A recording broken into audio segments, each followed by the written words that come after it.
Yes, thank you guys very much for joining us. I'm really honored to have such an amazing panel here. Um, Please place any questions in the chat, um, and I'm putting a note there now. Place any questions you have in the chat, and we will try to address them as they appear. And it's now my privilege to introduce these panelists, and I'll let them speak about themselves as I introduce them, and they can tell you where they're from and what they're about. I'm going to start with Ms. Sandy Vick. Sandy, you want to just tell everyone about yourself? So again, I'm Sandy Vick, and I have been in IT for 30 years at this point. The last 20 I've spent in Nash County, and the last 3.5, I've had the privilege of being the IT director. I have a diverse team of about 8 people that I have the honor of leading. And we are diverse in race, gender, age, skill level, learning styles, personality types. We have it all just among those 8 people. They're all multi-talented and equally valuable to our team and to our mission and to our organization. Great. And Hemant Desai, will you tell us about yourself, please, sir? Absolutely. Thank you, Glenn. Again, good afternoon, guys, and thank you for joining us in this panel. And Glenn, thank you for organizing this. So, again, my name is Hemant Desai. I'm the CIO of Guilford County in Greensboro. My career in IT began in the mid-'80s, so a little bit over 30 years, just like Sandy said. Worked at Guilford County since 2011, rose from project manager to division director, and now as a CIO role. In the last 7.5 to 8 years, I've been in the CIO role.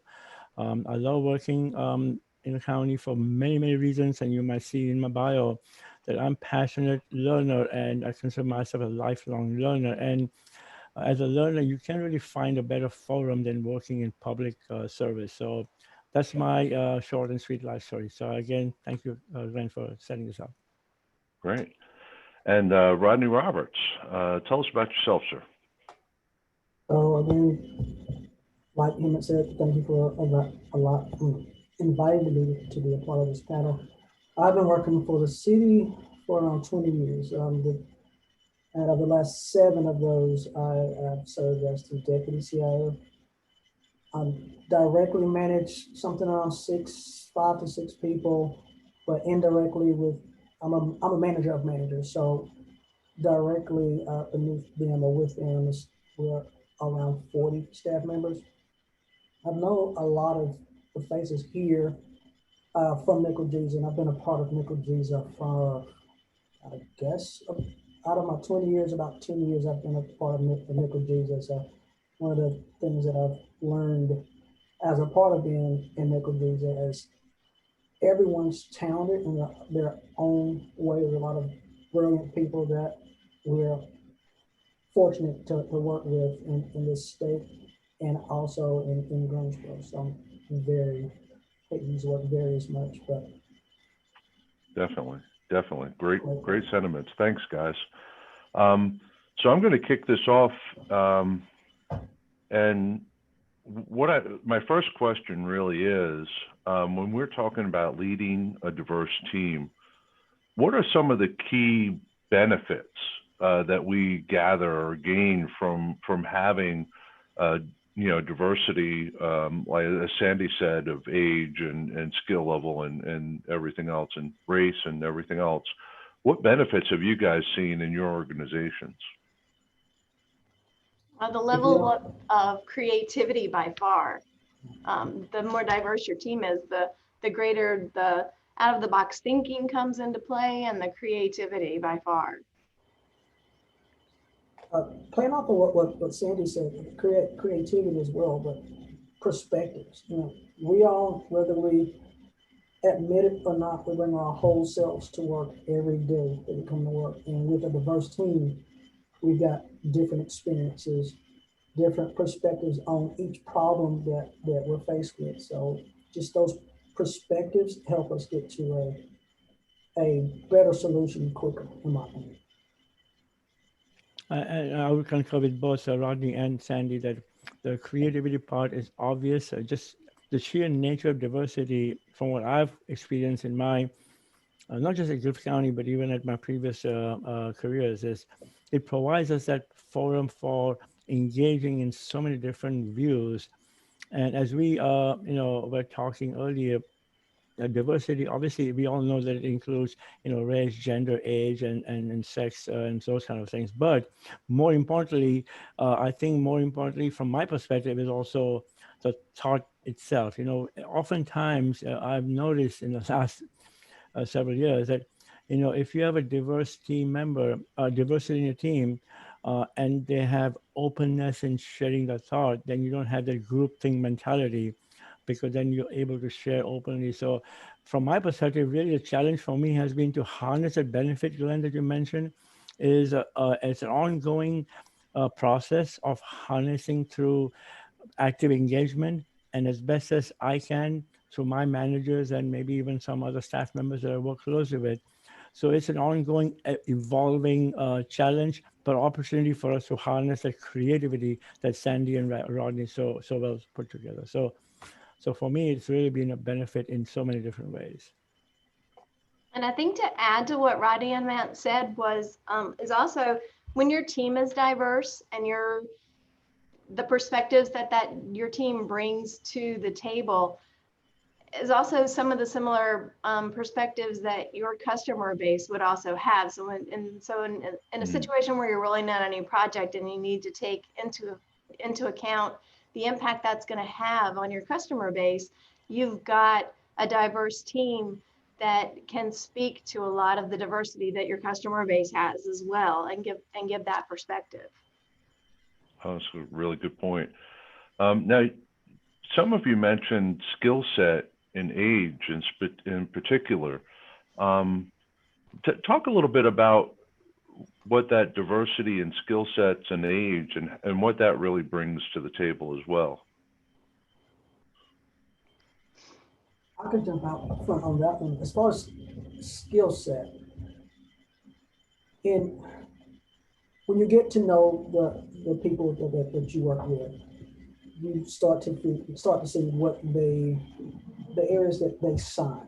We're all public servants, but some of us have just that little extra on the public service side, on the customer service side. Some may have a little extra on the technical side. So you get to, with a diverse team, you get to pull from those skills. And maybe if the project that you're working on is more customer facing, citizen facing, resident facing, you know who to put in that particular project that benefits both our residents and the employees as well. If you don't have such a diverse team, you can only deal with the tools that you're given. So that's a definite benefit. And I would agree with that, Rodney. I think that also you get when you've got different skill levels and you've got everybody working together on a project, you've got a lot of collaboration taking place because you've got a varied skill set. And so everybody's dependent upon everybody else and the skills that they bring to the table. Absolutely, I will agree with both of you that having diversity in skills in our business, as you know, in IT is almost imperative, because we need to have that different areas of IT that we service our customers in. So having the diversity in skill set provides us that bandwidth of support that our customers expect from us. So I think that's where I see the value in diversity, is that it provides us a much more wider net we can cast of services we can offer, both now and also looking ahead in future too. So for me, that really has been the biggest blessing, if you will, is how we have evolved in the last maybe even 10 years, not just in Griffith County, but in IT industry of having the diverse skill set with new technologies embarking upon us, to making sure that we keep adding those new skill sets. So I agree both with Rodney and Sandy. That has been the biggest challenge and opportunity for us to grow in that arena.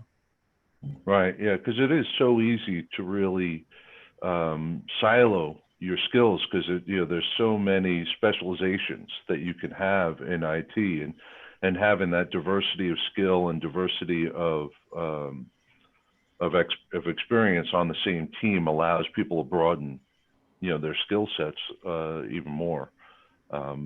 Become the jack of all kind of person that is so useful when you finally get to this level. So when I think of IT, I think about a profession that has really been dominated by white males, really, for almost as long as I can remember. You three represent not white male. Anything Thank but, you. right? So what experiences have you guys had coming up, throughout your career? What experiences have you had or challenges have you had with diversity as you rose through the ranks? I can start off on that. So for me, Glenn, it's a very well put out question you have is that when I first began, back in the mid 80s, late early 90s, you're right, it was very much, if not white male, certainly male dominated field, right? IT was primarily a male dominated field. And I recall my AT&T experience where, among all the Unix administrators we had, about 45, 50 of them, there were only a couple of women in that team, and they were just fresh off the college. So really, it's come a long way. IT industry has come a long way in embracing diversity for good measure, because we are seeing the benefits play out in terms of creativity, thought that has been added to the whole process. So for me, as an Indian American, which is a blessing, because being that I didn't have a language barrier when I first came in, but I had an accent barrier. So many of us have different barriers we come over or have to overcome. So you learn as you go into the different environments, whether it's entry-level job, which is where I began as a help desk person, all the way to Unix administration, and then starting my own business, running it for 20 plus years, and now being at county. So throughout that whole journey, I personally never felt that I was, a minority or Indian or any of that type, because I always felt, now I did put extra burden on my own shoulder, because I always thought I had to prove a little bit beyond a normal person would. But I think that's a good thing, because it keeps you more alert and awake and more in tune with what you need to be relevant on an ongoing basis, because relevance in IT is almost as imperative as any new skills. Because you and I, in a leadership role, may not have all the skill set, but we should be relevant enough to know what skill sets exist and how to harness them, right? So I think in that case, for me, that has been the biggest learning process, is how do I overcome my own inhibitions in that process of not focusing on my background, but looking into why am I hired? What is the main purpose for which I was hired? And why do my customers need my service? And I think if we can focus on that, then oftentimes race and age and gender do not necessarily matter by and large, So that's been my experience in this whole journey. Good. I'm taking a really quick note, because Emmett said a lot of things that really I want to key in on, but like we're getting into diversity, we all have different things that brought us to where we are right now. One of the things that I had to write it down, because Emmett said, "Why are you hired?" And we had a conversation yesterday that he said something similar, and I really wanted to kind of focus in on that. In IT, I'll personalize it, but I know in IT it's prevalent to have that imposter syndrome. But if you look and focus back on like why you hired, that's going to get you over a lot of the perceived rightly so or incorrect perceptions of discrimination based off of your uniqueness, right? So the why you hired, if you actually start focusing on that, you kind of build off on what Hammond is saying. I was hired for these reasons. Let me sharpen those skills and see where that will take us. You're sitting in front of three people here that have seen those from various perceptions, but have focused on what got them through the door, sharpened those skills, and sent them on their way. Kind of a little bit to my unique environment. I've been very fortunate to have a long line of managers that also filled roles of mentors, and they never once let me look at things as well, you're not here, well, you're here, I'm gonna use those words. You're not the race hire. You're the hire for these reasons. And if anything, it just makes you more hungry to not only prove them right, but to prove your work. I kind of feel like I went around the horn to get to that answer, but that's what got me to where I am. And Rodney, I think I would, from the female perspective, I don't know if NCLGISA is unique. I like to think that it is, but my whole career has been spent associated with NCLGISA, and so this has been my experience of IT and the collaboration, and I have never ever felt hindered in any way based off of the fact that I was female in this environment and in this organization. I've always felt that I was valued and listened to. And I think we have a good support system in NCLGISA, even for women themselves. There are lots of women in NCLGISA now. Shannon Tufts does an excellent job promoting not only IT, but the women's role in IT. I think we just have a great support system among NCLGISA for all manner of diversity with our leadership. Yeah, those are all really, really good points. I was taking notes while you guys were talking a little bit because there's some really good stuff in there. One thing that really stood out to me is, you were interviewed, you were hired for a reason. They asked you to the interview, you made it through the cut to be interviewed, and then among the people they interviewed, they hired you, right? And you have to remember that. And something else that stood out was it kind of sounded, like there's some imposter syndrome, struggling from a little bit of imposter syndrome, and I just want to throw this out there before I get to my next question, that if you're in a leadership role, you will suffer from imposter syndrome. It's part of the deal. So don't ever question whether or not you belong in that seat. You belong in that seat because they interviewed you for that seat and they hired you for that seat. So don't ever question that, the people in the audience there. So one question that comes to me is, obviously I have a deep interest in culture and the culture of an organization. It's something I'm very passionate about. It's one of my soapboxes.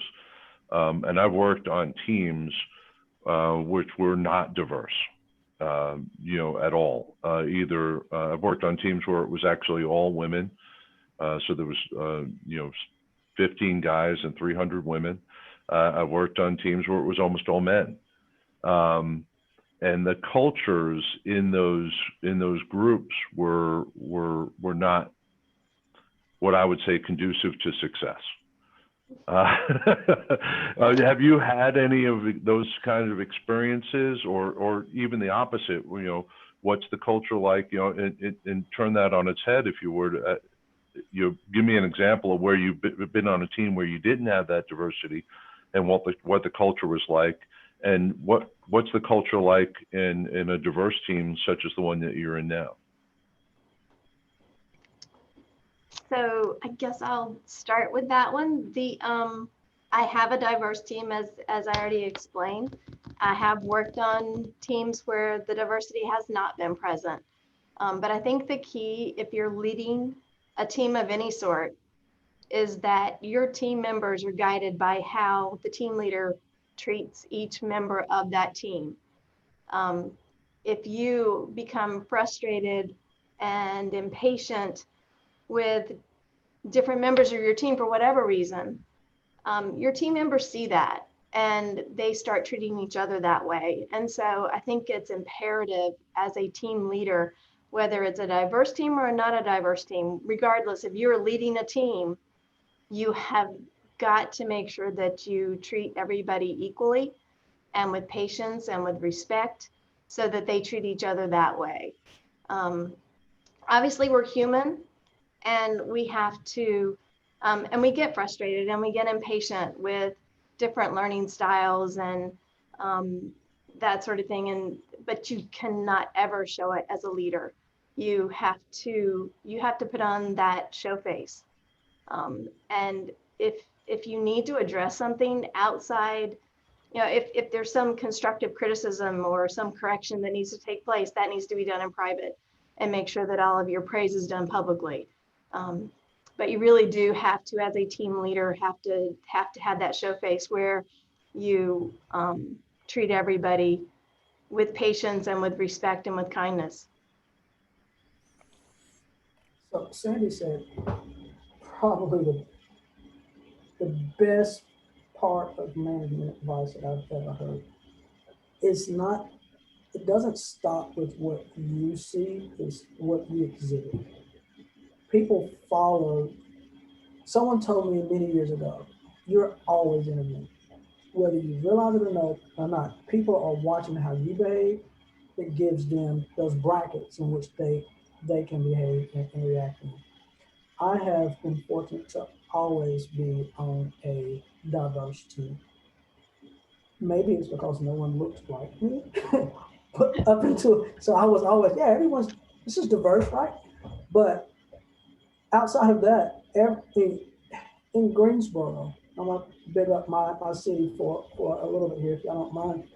Greensboro is I think they call it a majority minority city. So you can not help but be a part of a diverse team because we are a reflection of our community. So that's my really experience with being, the benefits of being from a diverse team is, one of the things that Sandy said, it's regardless of what you see in front of you or what you've experienced, when you're in a leadership role, you have to come back, you have to approach that from a special place, right? So you have to bring your authentic self to that group, but you cannot let it alienate or make someone else feel less than.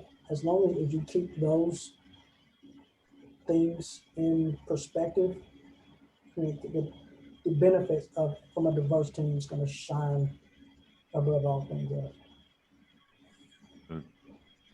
Just to add to what Rodney said, obviously being again right next to Rodney in Greensboro in our office. So in Greensboro, we are privileged and in a way that we have really a breadth of different measure of environments so our diversity just comes by natural process.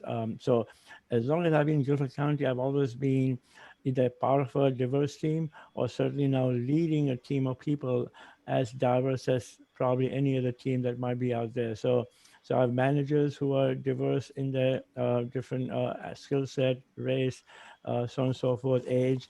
I have team members within each departments or divisions of my management that has diversity within themselves. But even my previous encounters or previous endeavors in my IT life, I've always been part of a diverse team. Just about the only time I recall where I wasn't is when I was in my early career in AT&T, where maybe about two or three of us were. I was part of that diverse group of people, if you will, but majority were not. So, but that changed in the 90s, like I said earlier. So the last, I would say, decade or 2 decades, I've always been part of a diverse team and didn't have to really think about that, because it just being in the environment of diverse cultures, it just became inherent as me being part of the team member or me being in a leadership role. So I didn't have to seek that out. Or the only thing I had to do, as Rodney said, to make sure that we tune our message or leadership skills by action. And maybe sometimes you adapt your message so that it hits the right environment with the right message. So I think that's just about the only thing that I have to keep learning as I've grown into this role, is that each of us is unique. Even within the same race, we are all unique. But across different races, that uniqueness is even more predominant. So we need to make sure we adapt our leadership skills to make sure that as best as possible, we tune into those environments where we reach the type of people we want to reach with the right message, so that they can hopefully follow along because they're following our actions more than just our words. Oh, good stuff. And that's a really good point. There are probably some managers out there that are a little hesitant to raise some issues with their teams because they're afraid they'll be taken wrong or whatever. But I just kind of want to echo what Sandy said, and if I can paraphrase it, if you treat everyone with respect and dignity, and you care about them, that shines through the words, that shines through the phrases that you use, that shines through what everything that you do, and that's just so important. We have two questions from the field, and one of them actually preempted a question I had, so I'm going to merge it in, and I'll ask that one first. Dale Waters was asking how this plays into the hiring process, and I was going to talk about how when we're hiring someone, I typically like them to take the names out and just have candidate number, and that way I'm just really looking at the experience, and I don't have any unconscious bias in play at that time. What other strategies do you have, and for making sure that you're that the hiring process isn't skewed one way or the other, or that the promotion process or all of your processes are equal and fair? So if you want, I can start. So in Guilford County, thankfully, what we do have, and it's part of our HR policy, which we have tried, at least I adhere to it all the time, is we're required to have a panel, a diverse panel.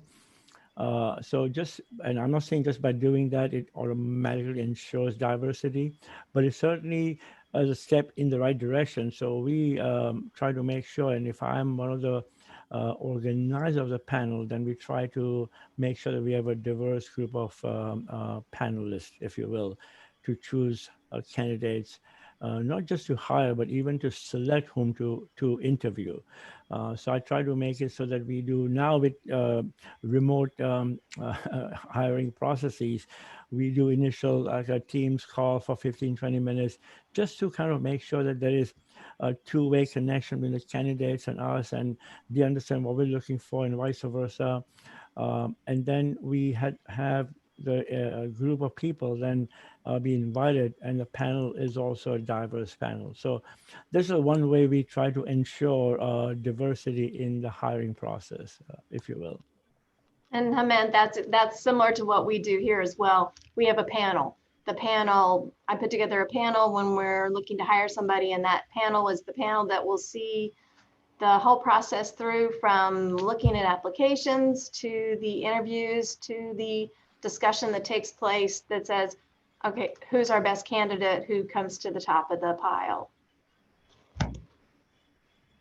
Again, I feel like HR is doing a really good job here, but because we do, I'm saying we as local government do focus on being fair to the point, our hiring process, when similar to what you were saying, when the applications come in, when we're first looking at the applications, all uh, identifiers are strict. It does say, candidate number, this, even the names are removed from the resumes. So we go, as local government, go pretty far to at least get the what phrase did you use, that bias, that unknown bias kind of out of at least that first round. Now, when you get past the initial hires, that's kind of where Sandy's and Hemmick's process of panels and pre-wiring comes to in Greensboro. So we make sure that we do panel interviews, but before those, we have pre-wire meetings, right? To get in and talk about what are we really trying to feel here? We know the technical experience. Everyone's got that from the initial, so we got that out. So what are we really trying to feel? A lot of times it's trust, it's culture fit that helps us to get those discussions out front and kind of dig into it more. So, okay, so what is fit? Do you mean fit, physically fit? Because I wouldn't do a second interview. But if you're talking about, fit with the culture, or you're talking about what are those things that you're trying to resolve? And the further that we go into the interviews, we make sure that we hold people to the fire. Okay, you said that you wanted this, but you're not really staying true to that. What are your reasons behind it? So I don't know if that really answers the question, but that's kind of how we go through our process to make sure that we hire based on the need versus the appearance of the person that is on the other end of that panel interview. Yeah, and I know when we hire here, the team that person is going to join, whether it be IT or GIS, we don't have a ton of people out here. We're only supporting 1,300 employees, so it's not as huge as some other areas. But I generally have as many people that can attend as possible because I want to see how they interact together. And to their credit, they look at the candidates as how can they make us better? And that's the mindset going into the interview. How can this person make us or make our team even better?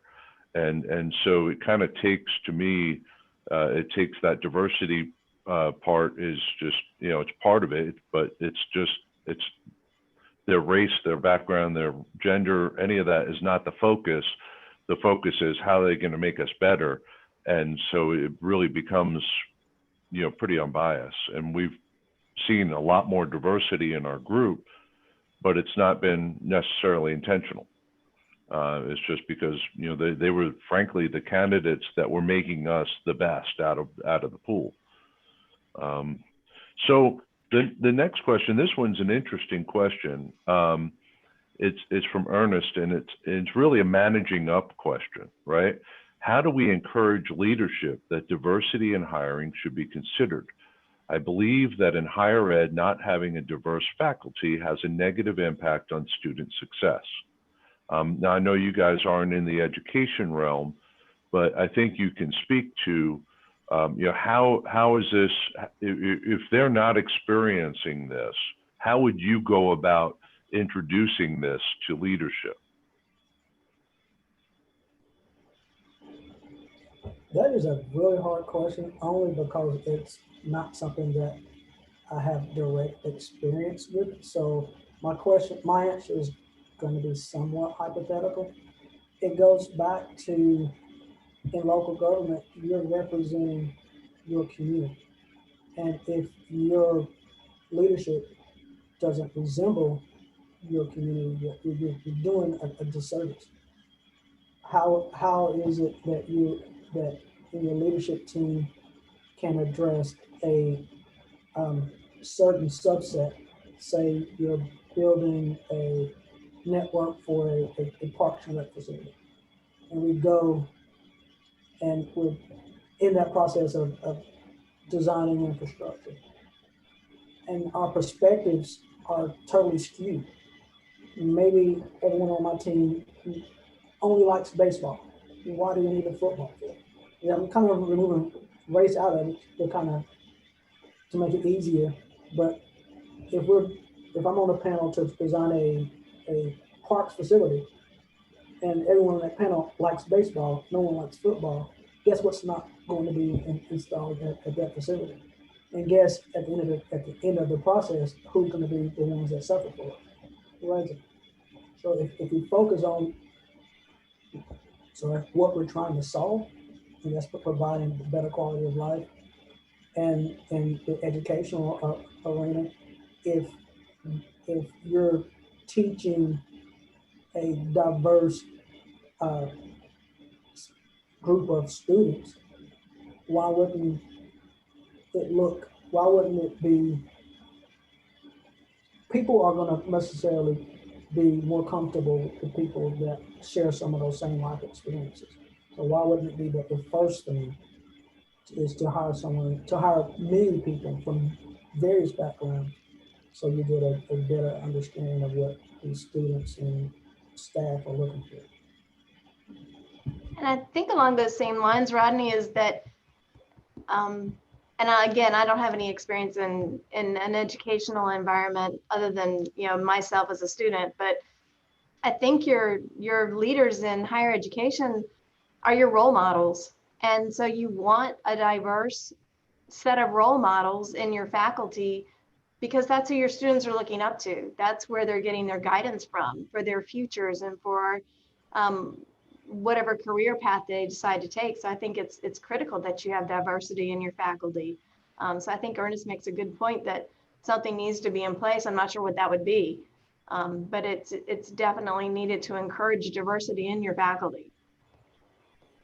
Likewise, I agree that I don't have any experience in higher ed, but I think, as Rodney said, as in any other entity that's public service based, which higher ed is, and so is county or cities or state for that matter, that I think our role as not just leaders, but also as team members does involve talking to our leaders who are above us in the benefits of diversity in a way that transcends just race or age, but more importantly, in terms of how it impacts positively our customers. So in higher ed, it means your students, right? But in our cases, our end users and customers we service. So I think even though there's some subtle distinction between the way we have to have a conversation, but the end result is that we're trying to almost like convey the same message we would convey to our managers who work with us, that why they should also focus on having a diverse set of team members, because it does impact how the message goes to your students, especially in higher ed situations. So I guess a hypothetical response, because not having direct experience in working in higher ed, but I would say it may not be that different in the way we deal with it in government agencies day to day. Good stuff. So to me, I know the topic of this is diversity, right? But to me, diversity is inviting everyone over. But inclusion is having a seat for everyone at the table. If you can follow that metaphor, so how do you guys ensure inclusion? What strategies are you using to make sure that people don't self-isolate because they don't feel like they're part of the team, or that everyone feels like they have value and that they have input? That's a very good question. I think, like I mentioned earlier, that one of the things that I've learned very early in my life is, even in my early days of IT, that there's always few people in a group of a team of people that maybe having a skill set that is beyond yourself, or they pretend to have that skill set. So they have a much more predominant voice at the table. So having learned that from my own subjective and personal experience, I've always tried to be conscious of not making that even perceptively present in our environment. So obviously, you can never eliminate that, but as best as possible, being aware that everybody should have a seat at the table, not just because of inclusiveness, but also their opinions, their ideas should be proactively harnessed. And some of the ways we do that is by basically um, asking open-ended questions to our team members. What do you think, and how would you solve this problem? Can you come up with 2 or 3 different ways by which you could come up with solving these problems? Can you collaborate with other people outside of yourself that may help you with that information? So I think empowering them with some open-ended questions and then providing them tools, obviously, is one of the ways I've learned to do what you just asked, Glenn, is to make sure that they feel that they're included in the conversation without just being obvious about that, but just being more subtle in the empowerment process, if that makes sense. Yeah, and I think you have to know your people. I think you have to really know your people. You got to really know their strengths, their weaknesses, how they learn, how they feel valued. Some people like public praise, some people don't like public praise. And I think you have to really pay attention when you're in a team environment, because you're going to have those people that are more outspoken than others. And some people you're going to have to pull ideas out of them. So you've got to really pay attention to what the team dynamics are. And then the other side of that is that I think, and not that this is easier said than done in a smaller team, and I have a smaller team. The bigger your team is, I think this would be more difficult. But in a small team, if you do your best to never say no, whenever somebody brings up a new idea, do your very utmost to make sure that that idea can be acted on. Even if you have to put conditions on that idea, whether you have to qualify it in some way, but if everybody's idea has value and it's treated and put into effect, it's tested, then everybody feels valued in that they can bring up ideas and that they're not shot down.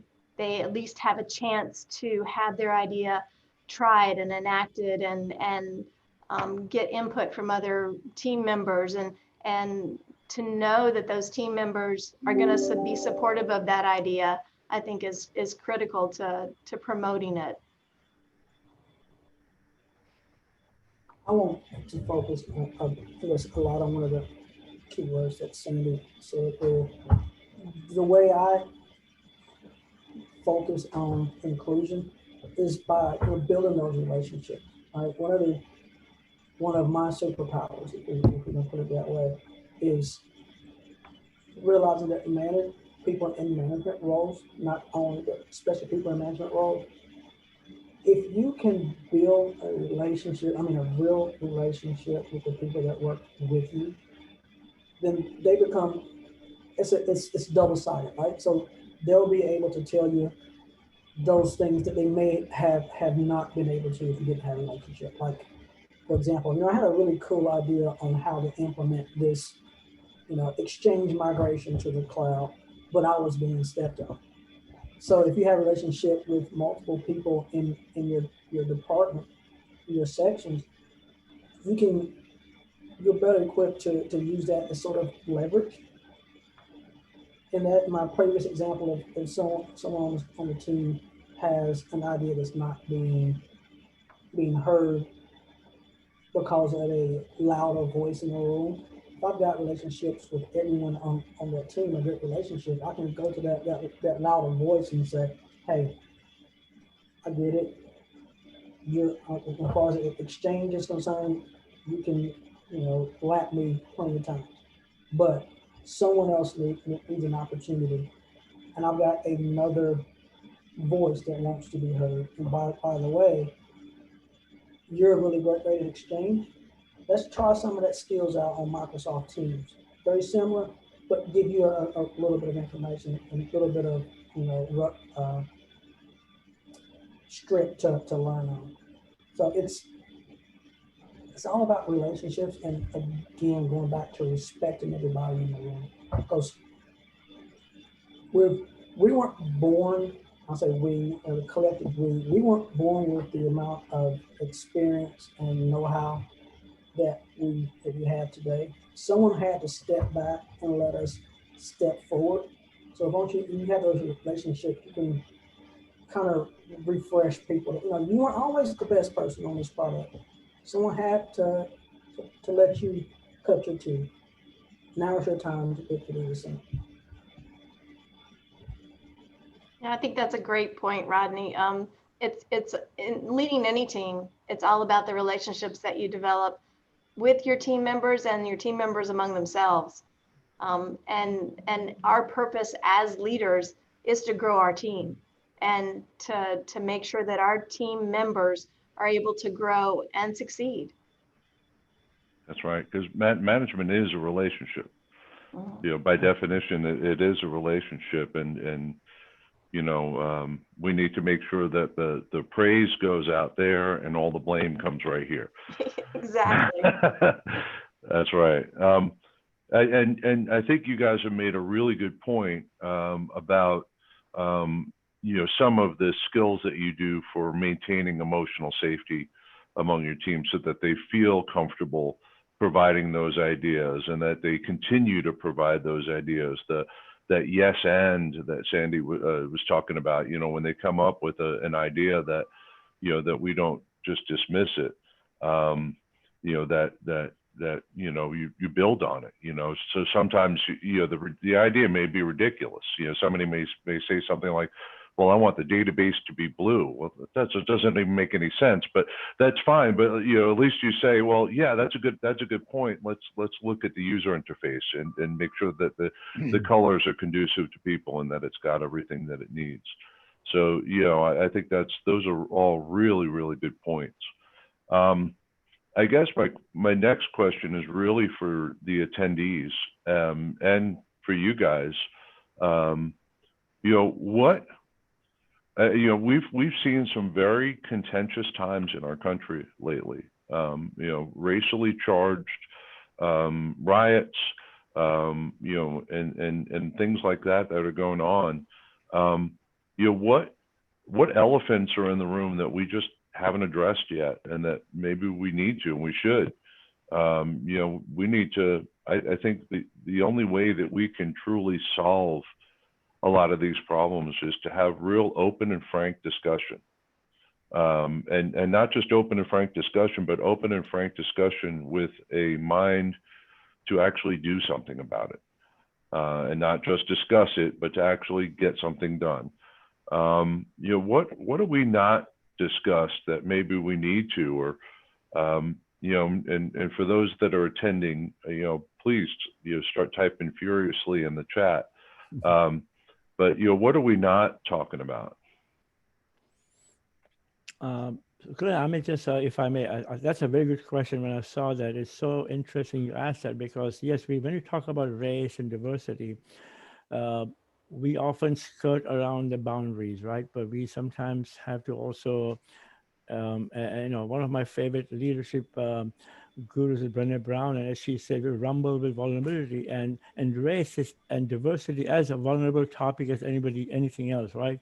So sometimes you have to take the bull by the horn, rumble with your team members. So one of the things I've begun doing, and I'm still learning and evolving in that process with my managers, is to openly have the conversation, not just about what you mentioned. We haven't delved into the, you know, the outside arenas of riots and those things, but just within a team, sometimes there's a perception or perceived objections in terms of diversity or lack thereof, and how do we overcome that? So we sometimes rumble with those conversations. We don't have all the answers. So the moment you talk about it, it basically moves the barrier a little bit further out. And now next time that staff member or my manager don't feel uncomfortable asking me about, hey, how do you feel about that being an Indian? Because I've said, it's okay, you can talk about that. I'm open to that. So I think we need to, and I think I always felt it incumbent upon me as being a minority to open the door for others to be able to talk about it, because and this is my thought process. And I tell my staff members that if you can allow your staff and your team members to feel comfortable and safe and provide a safe zone, I feel that most people want to talk. Some take longer than the others, but the rumbling with vulnerability is very important to me, because I felt that that's one of the ways we can solve many of the problems that we currently have of people just not talking to each other, not understanding each other's viewpoints. We don't have to agree all the time, but we have to respect each other. And I think that's where, anyway, so I know it went longer than probably you Yeah. wanted to hear about, but that's No, my process as well. no, that's really good stuff. And we have another question here, about age differences. The new hires come in and they're wide open, and sometimes that may rub the more experienced staff members the wrong way, as if they know everything, or that they're just trying to prove themselves. And I think some of that, at least in my experience, is you got to remember where you were.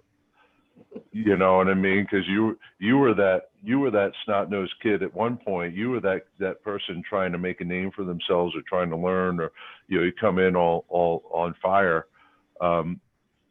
So how do you guys handle that? So I can tell you that I have a big age variation in my group. Our youngest is in the late 20s, and then our oldest is in the late 60s. So we have a big range, and with there only being 8 of us, I think we very much act like a family. The baby gets treated like a baby sometimes, and but I think again it goes back to they're led by how I treat them. So if I treat them like I think the bigger problem for us was in that our more senior member was not valued. His opinion was not valued as it should have been. And I think it made a huge difference when I showed to the group, when I valued his opinion just as much as I valued anybody else's on the team. That made a difference to him. And it also made a difference to the interactions of the other team members and how they treated him and how they valued his opinion. Same thing holds for our youngest member.